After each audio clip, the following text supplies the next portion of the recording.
Tube, it's Brittany at Ingleside Imaginarium coming to you with the new edition of Myths and Stitches. This is a channel all about cross stitch, specifically the company that I designed for and created called Ingleside Imaginarium, and the designs that I put out. This is a special video that I'm doing in conjunction with my yearly mystery stitch along that I release as a downloadable digital PDF pattern, where a new part comes out every month. And along with each new pattern piece, I release a video like this, where I talk about the mythology and the history behind this new piece of the pattern, which this year is a new mythical creature from Greek mythology.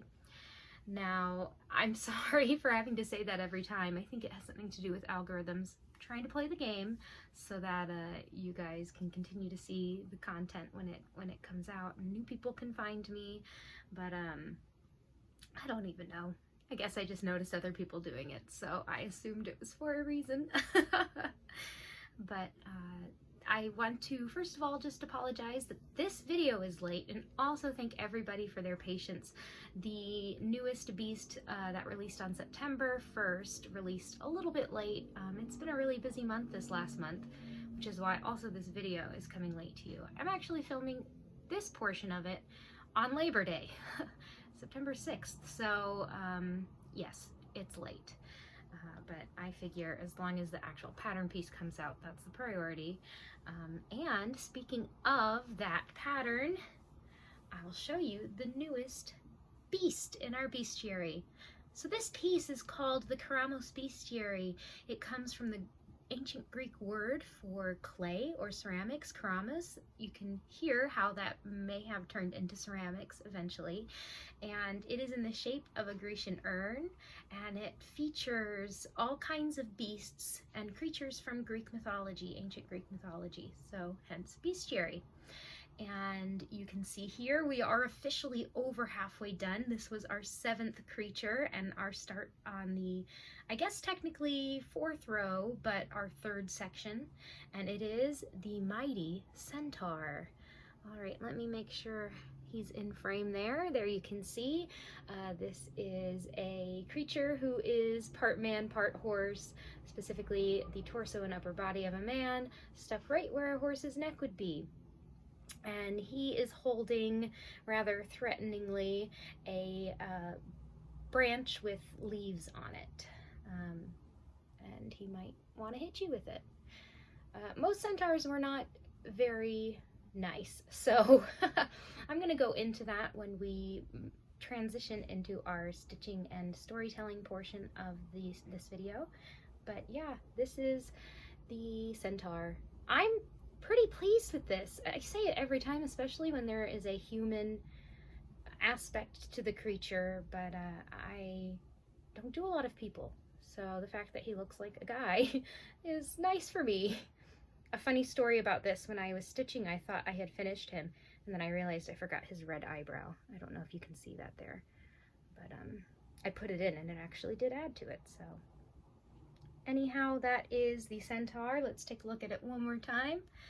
The whole thing. We are really moving along on this, and I'm so happy you guys are stitching along and listening along with me. So I think that's about everything I have to say. Just personally, if you guys could send me your best thoughts. I'm meditating on a very big decision at the moment and could use all of the good vibes I can, you know, just knowing you guys are there in support of this big decision might be helpful. It's very stressful. Nothing is terrible or sad or anything like that, just two different directions my life could go. So yeah, I will update you when I do make the decision, but for now, just the kind thoughts would be appreciated. So anyway, yeah, let's get on to the actual myth and stitching. Hello there. As as you have seen by now, this month's creature is the Centaur. So we've had several feminine creatures, or creatures that had part human bodies that were female, and now we have a part human creature who is masculine. So that's kind of exciting, to have a little variety.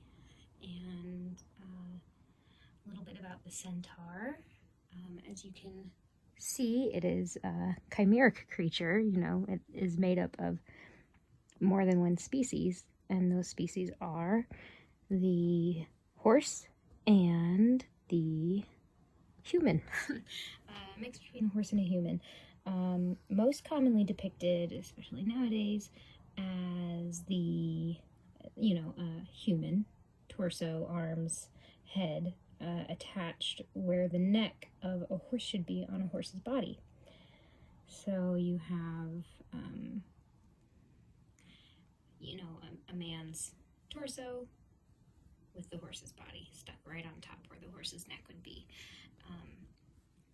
which is very interesting biologically if you think about if the centaur were a real creature. How many stomachs does it have? How many sets of lungs does it have? Like, just what's the organ situation in there? It has like 2 spines. Just interesting to think about that way.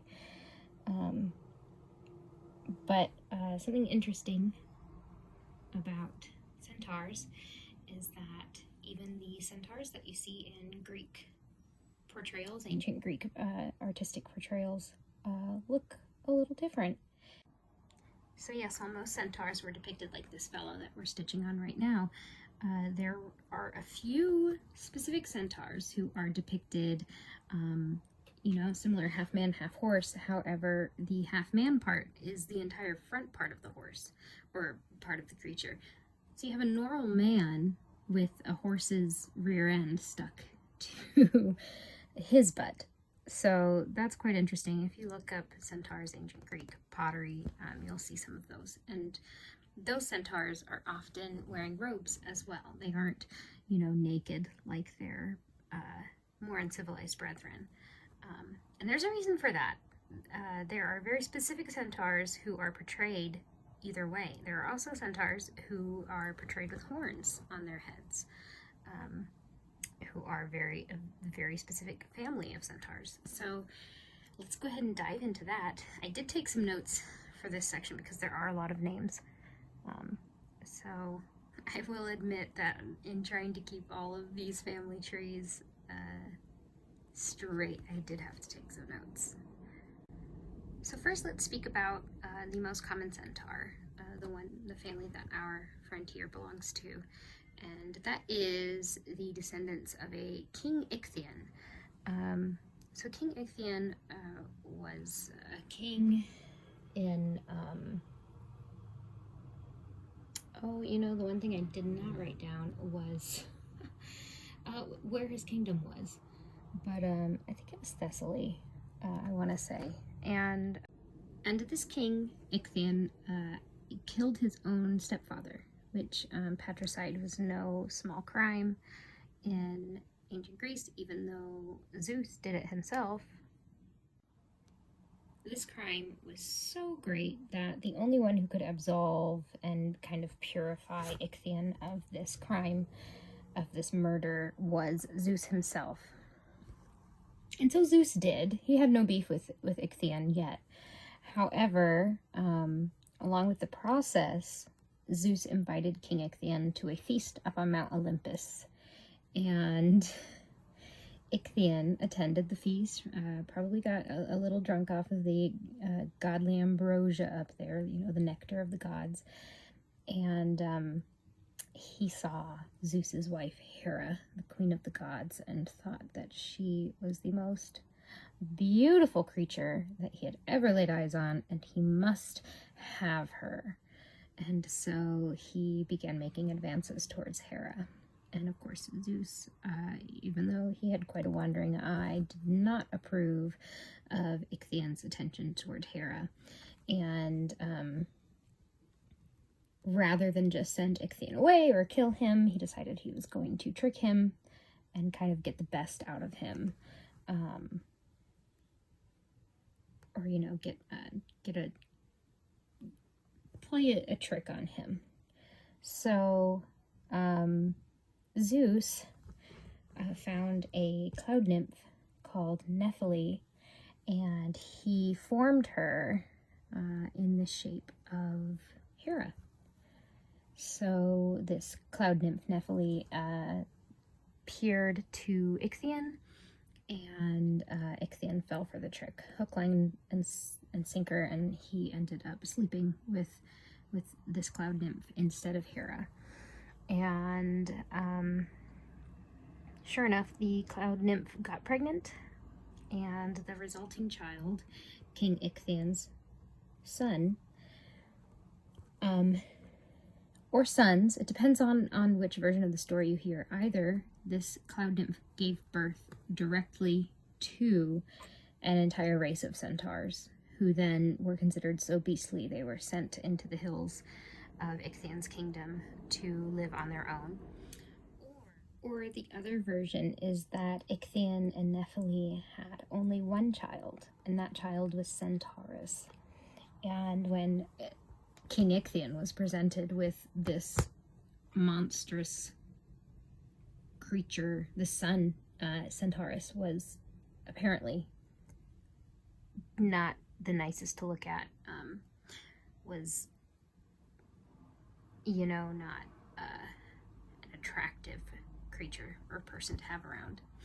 And Ichthion refused to have him at his court in his kingdom, and banished him to the hills of the local land. And that's where Centaurus, unable to, I guess, satisfy his urge to have children with any other creatures, mated with the mayors of the local hills, and that's where the centaurs came from.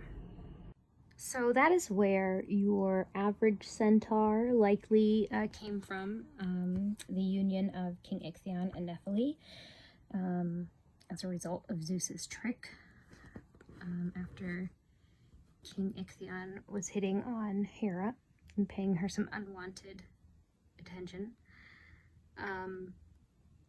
However, there are a few more centaurs who were not created this way.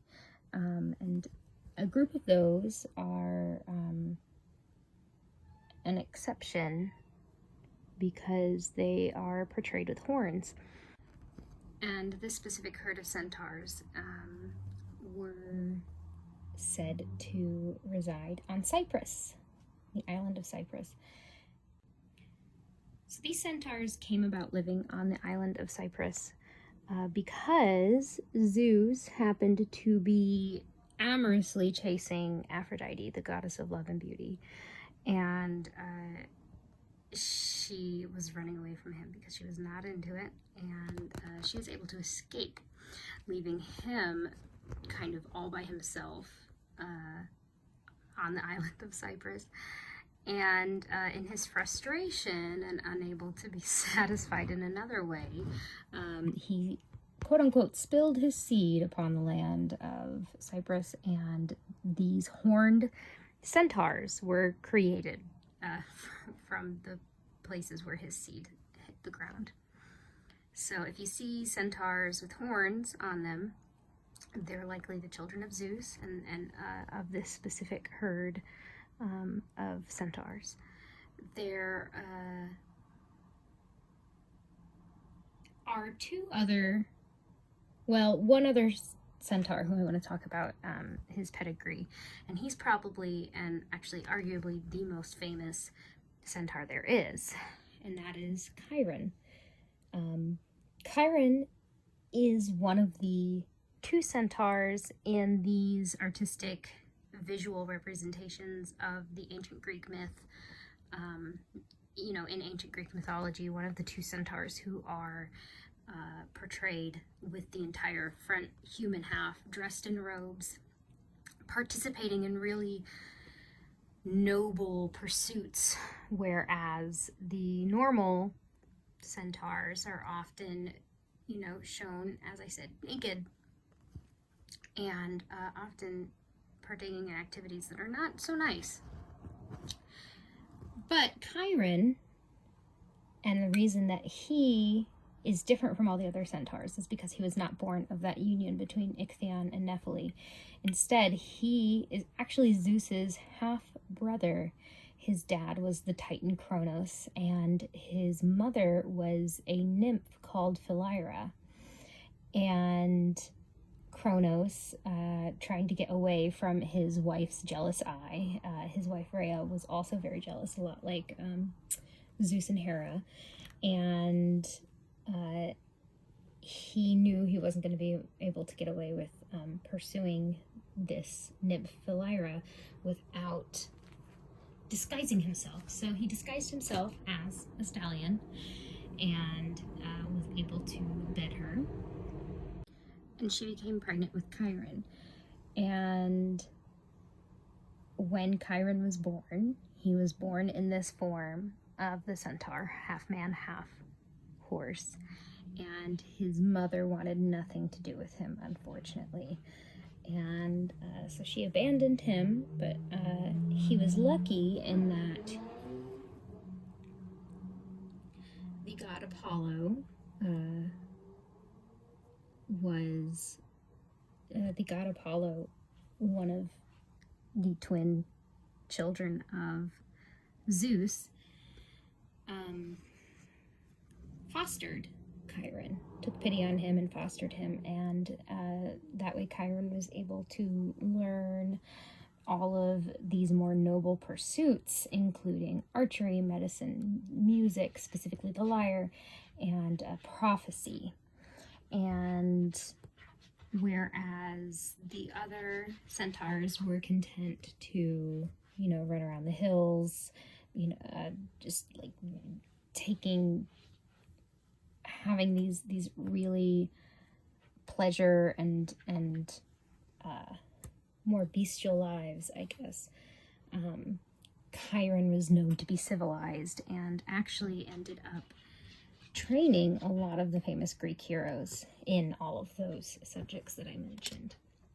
Some of those famous heroes that he was able to mentor, he's a mentor as a centaur. He was able to mentor were such heroes as Ajax, Perseus, Achilles, Jason, of Jason and the Argonauts fame, Theseus, and then even Heracles in some versions of the myth.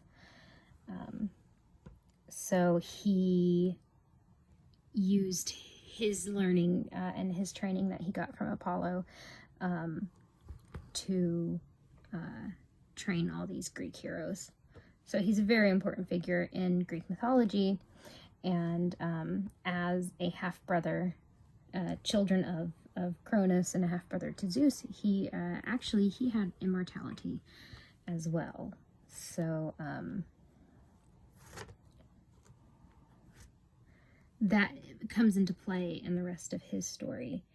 And while we're at it, I will go ahead and tell you kind of the tragic end of Chiron. So as I mentioned, Chiron was kind of the exception among centaurs. Most centaurs were considered these really violent, lecherous creatures who were solely focused on their own pleasure. And especially when intoxicated, they were a dangerous group to be around. But they all kind of lived in the same area. There's the other centaur who is often portrayed as kind of the more quote-unquote noble centaur is Pholus. And Pholus lived in a cave in the hills where all the other centaurs lived. And he was visited by Heracles during one of Heracles's big tasks that he was set to do, one of his labors. And Heracles was really parched and asked for some wine to eat with the meal that Pholus had given him, and they were about to sit down to eat.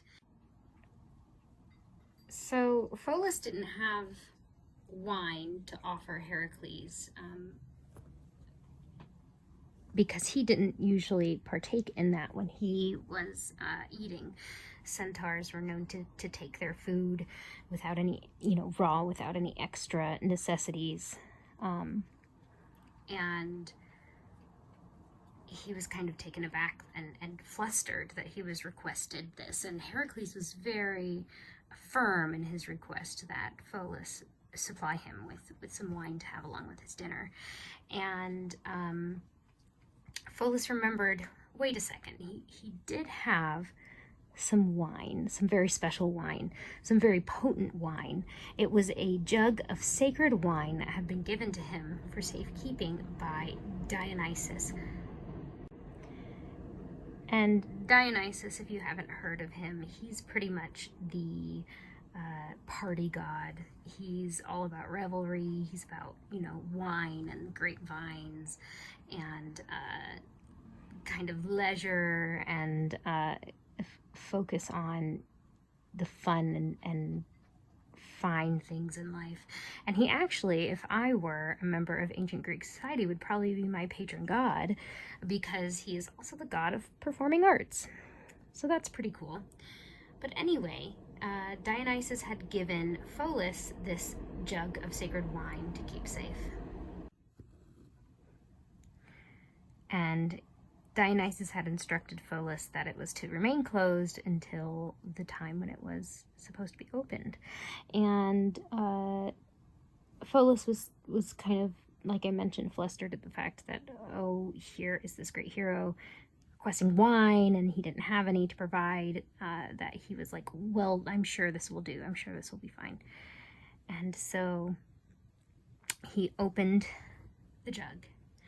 And as he did, these very powerful vapors came out of the neck of the jug and flowed out of the cave and into the surrounding hills, where the centaurs who lived there smelled it.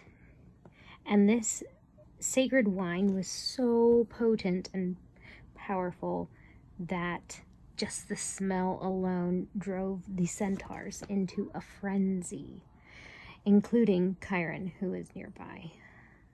Or, if you'd like to think Chiron was just caught up in it, unfortunately, in this mass of stampeding centaurs, all headed towards Pholus's cave, where Heracles and Pholus were about to have dinner.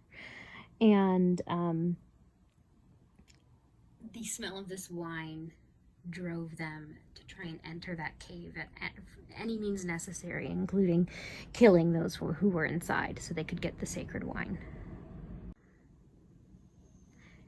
And unfortunately, in all of the ruckus and all of the pandemonium, Heracles, using the arrows that he had dipped in the blood of the Hydra, in the very poisonous blood of the Hydra, shot an arrow into this writhing mass of centaurs and hit Chiron, the most famous and noble of centaurs, and caused him to become racked with this intense pain from the poison-tipped arrow. Heracles didn't realize what had happened and what he had done until after this ruckus had died down, and there were many centaurs lying dead on the ground around this cave. And as they emerged from the cave, they found Chiron writhing in pain on the ground. And because Chiron was immortal, he couldn't die. But the effects of the poison were so strong that if he were to continue this immortal life, he would just continue to suffer from this intense pain from the Hydra's poison. And unable to continue a life under such duress, he requested of his half-brother Zeus a boon, and that was to take his immortality and to give it to another figure in Greek mythology, that of Prometheus, who was the father figure in a way to all of humanity, and the reason why humanity got fire and was able to advance as a society and conquer the world. And Prometheus had been punished by Zeus for this deed of giving Prometheus's favorite creation and children, in a way, this fire and this enlightenment. And Prometheus was tied to a cliff and forced to have his liver pecked out by a large bird every day. And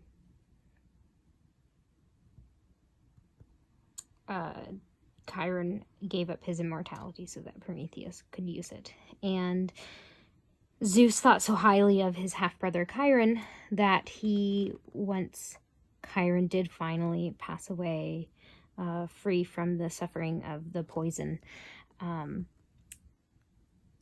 Zeus took him and put his body in the sky, where he became the constellation Centaurus.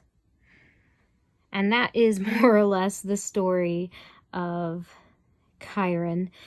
And again, this is an example of one story, of one character, in which all of the other characters from Greek mythology seem to make an appearance. You've got, of course, all of the gods, Zeus and Hera, and well, I guess Hera wasn't in this one, but, you know, Zeus was in it, and all of the heroes that Chiron trained and mentored. And then you have Prometheus coming in from another different story entirely. And it's just really neat, I think, how it all comes together. You know, like you call Marvel movies, the Marvel universe, how all the stories fit together. It's, you know, it is the Greek universe, I guess, the Greek mythological universe, where, you know, yeah, everything just kind of bleeds into each other. And it's really neat to explore these relationships between all of these really strong characters and how their stories mix up with each other. But Chiron wasn't the only, you know, quote-unquote heroic casualty of that day with the wine and the centaur stampede. According to the myth, according to the story, Pholus, on surveying the damage caused by Heracles upon this local herd of centaurs, fingered one of the, he pulled out one of the arrows from a really strong centaur, and in a philosophical tone kind of marveled at the fact that something so small could take down such a strong creature. And as he was holding the arrow, he accidentally dropped it on his foot and immediately died. Because Pholus wasn't immortal, he wasn't the son of you know, a titan and a nymph. He just died once the arrow pierced his foot. And I believe that Heracles was the only survivor of that day. However, the poison arrows that he used would become his own downfall. And see, here's how the whole story continues. There's another centaur named Nessus, who happened to have an eye for Heracles' wife, and tried to steal Heracles' first wife, and ended up successfully getting away with her. But when he got to a river crossing, he was shot by Heracles with one of these arrows. And right before he died, he knew that Heracles' wife was the jealous type and was really unsure of Heracles' devotion to her. And he said, if you dip a cloth, a robe, into my blood right now, it's going to help make sure that Heracles stays true to you. And because she was already in this doubtful frame of mind, she heard this and thought it was a wonderful solution. So she dipped a robe in the blood of Nessus as he was bleeding out and dying of this poison. And the poison had seeped into his blood.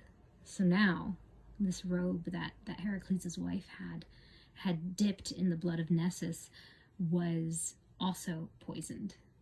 And Nessus's instructions were, if ever you are worried about Heracles wandering from you, just convince him to wear this robe and he will stay true to you. And sure enough, there was a day when Heracles' eye wandered to another woman, and so his wife offered him the robe.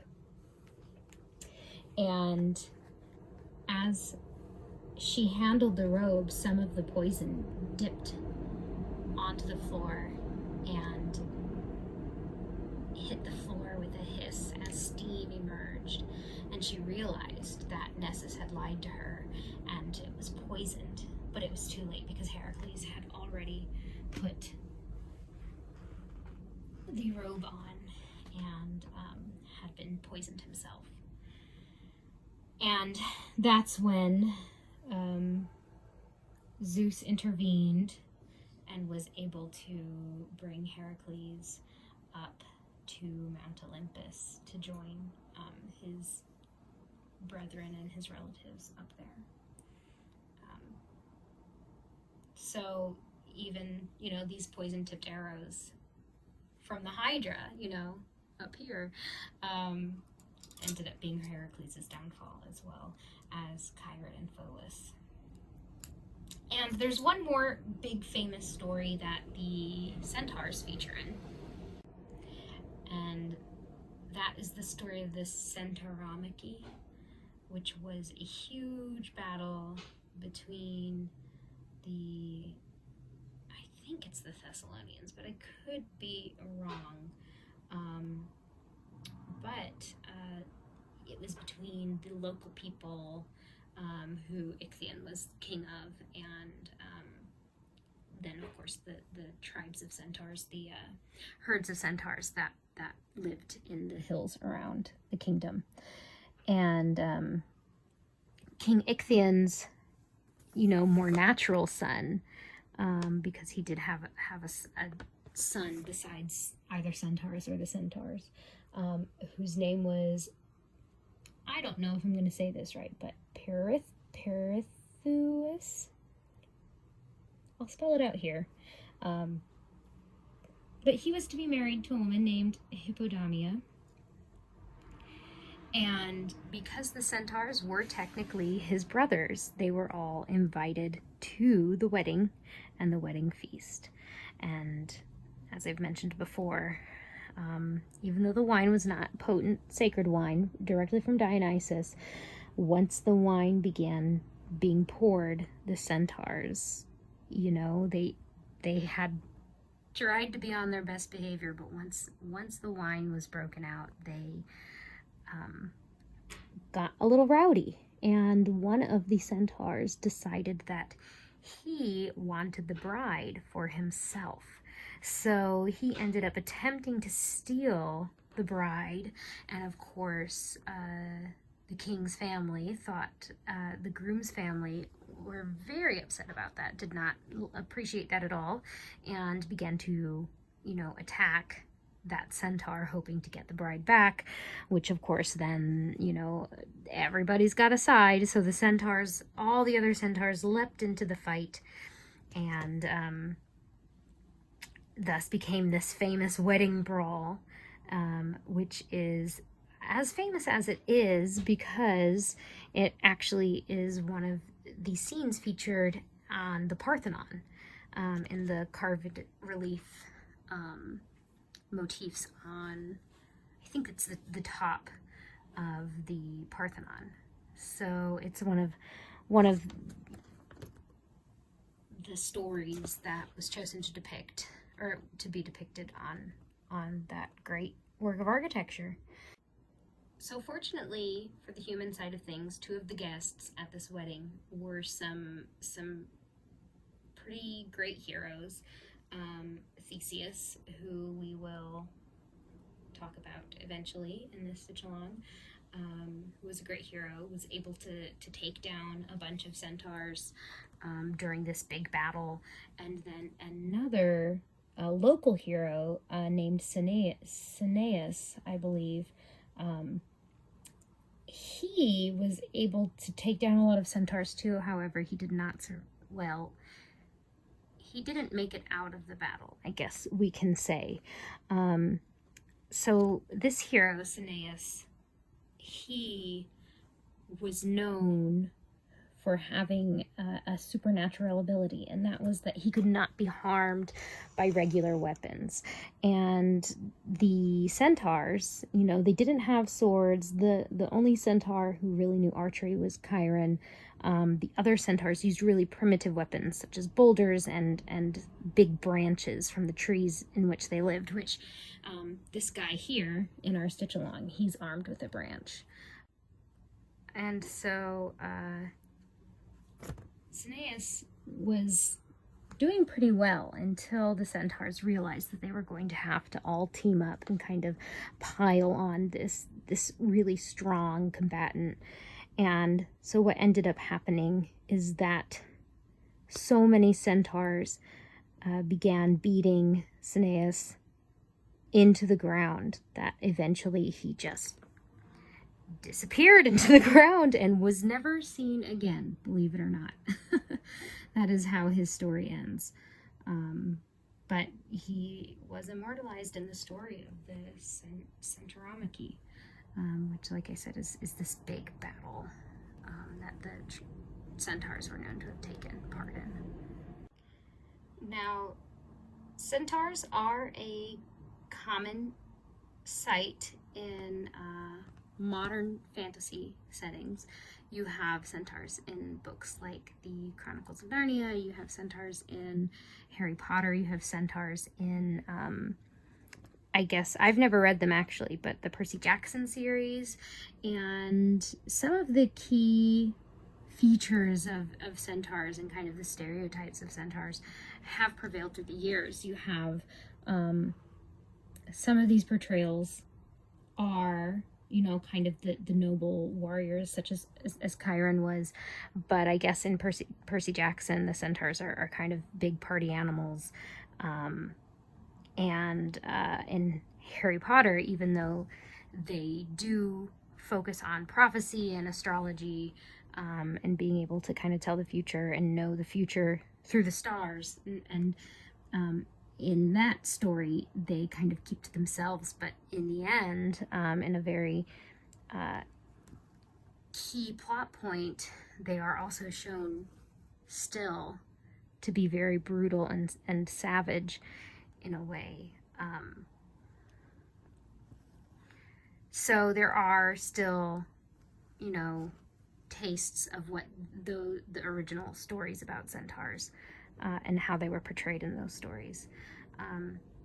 It's actually a very interesting topic in fantasy right now, having to do with the centaurs, and a lot of portrayals kind of drawing from such as like your Dungeons and Dragons type feeling. A lot of people fall into the trap of kind of drawing on almost like Native American imagery and tribal aspects to these herds of centaurs, and how, you know, almost dehumanizing that can be to Native Americans in comparing them to what were considered, you know, these less than human bestial creatures, who were known for pillaging, who were known for trying to steal women, and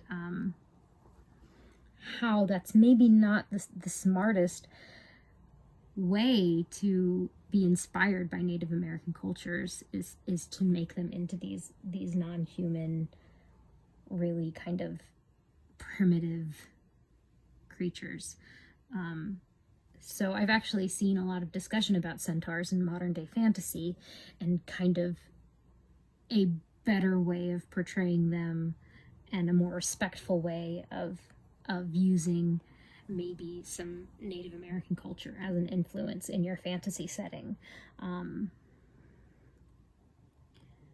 If you're going to use it at all, what is the right way to do that? So that's just something interesting about centaurs and their place in modern day fantasy. I don't think there's too much else that I have to add. There's actually, I'm feeling a little tired. I don't know how long this video is going to be, but I think it's going to be a long one because there's actually, there was a lot of story to tell about centaurs and some key centaurs in Greek mythology. But I found it all very interesting to learn about because centaurs have never been, you know, my favorite mythical creature. You know, I was kind of ambivalent towards them. I will say that I used to play a game at the bowling alley because my mom was in a bowling league, and she would unleash my brother and I with like a $10 bill or something on the bowling alley arcade. And there was a game called Golden Axe, and I think it was the second Golden Axe. And the character that I always played was I think she was blonde, and I think that her horse part was Palomino, but a female centaur in this game, Golden Axe. And that's another thing that's interesting about centaurs, and maybe their original Greek portrayal and more modern day portrayals, is that, you know, in ancient Greece, there were no female centaurs. You would only see male centaurs. Which that kind of is then interesting about how this population was able to remain, you know, viable if they only consisted of male specimens. But, you know, I guess that's where, unfortunately, the stealing of brides comes in. Yeah, in modern day fantasy, you do find a lot more female centaurs. Another interesting inclusion of centaurs in a later but not ancient work is in Dante's Inferno, actually.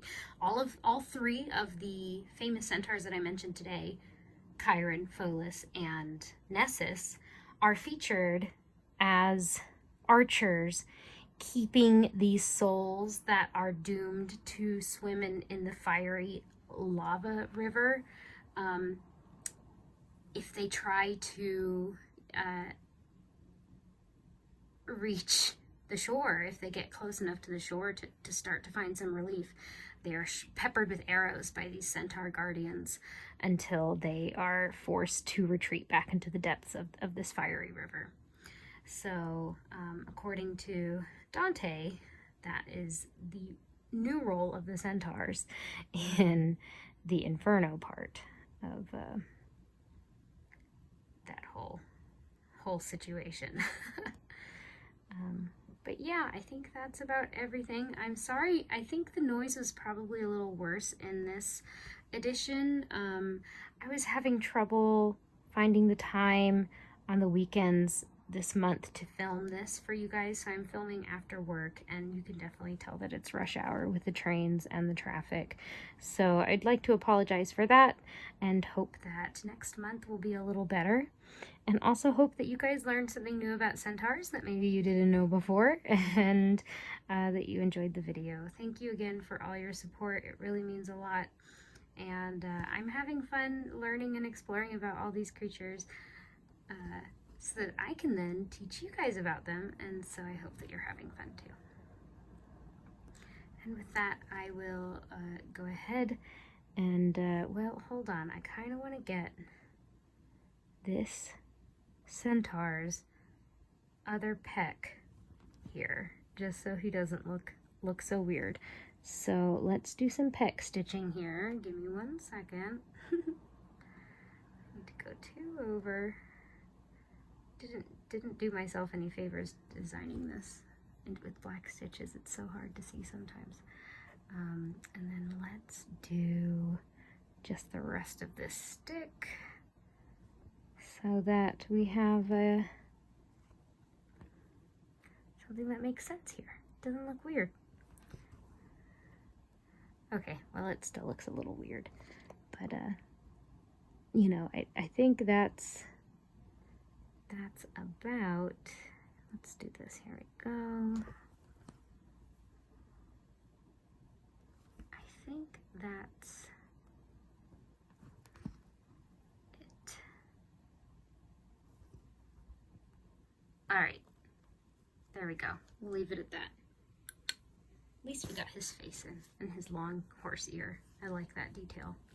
But yeah, anyway, continue to share pictures of your bestiaries. I love seeing them, and I think that you guys stitch better than I do, so I try not to be jealous or feel bad about my own stitching. That's what happens when you stitch your own model.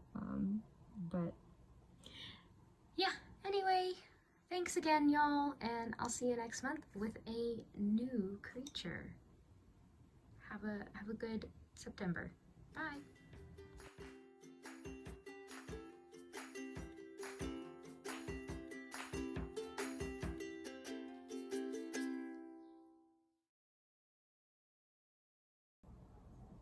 You can come in, but I have to keep the door closed.